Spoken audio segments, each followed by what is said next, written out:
Hello everyone, welcome back to Keerthi diaries.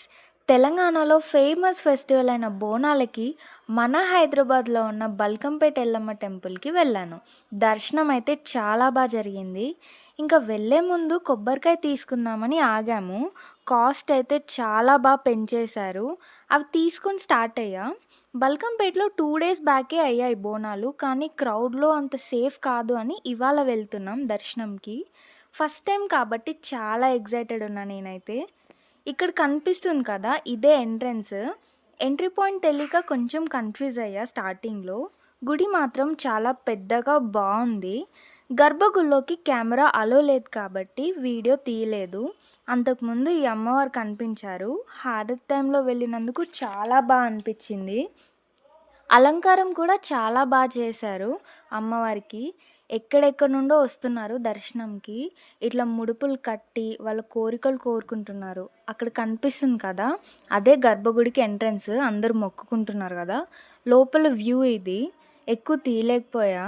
ఈ place ఎదురుగా ఉన్నారు అమ్మవారు. నిజంగా అక్కడ ఉందా అన్నట్టుంది అమ్మవారు. హారతి టైంలో రావడం అదృష్టం కదా. ఈవిడ బోనం ఎత్తుకొని కనిపించింది.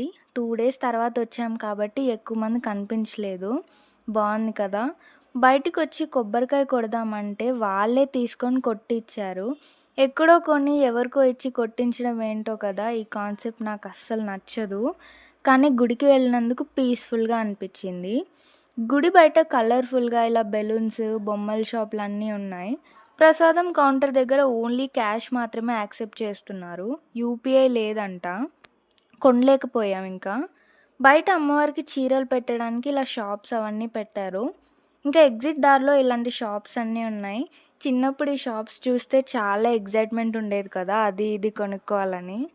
వచ్చే దారిలో చాలా గుళ్ళు కనిపించాయి. ఈవినింగ్ ప్రశాంతంగా అనిపించింది. దారిలో సెక్యూరిటీ కూడా బాగానే ఉంది.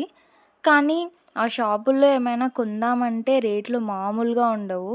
ఇంక నేను హాస్టల్కి వచ్చి ఒక టీ తాగేసి రిలాక్స్ అయ్యాను. బాయ్. మళ్ళీ నెక్స్ట్ వ్లాగ్లో కలుద్దాం.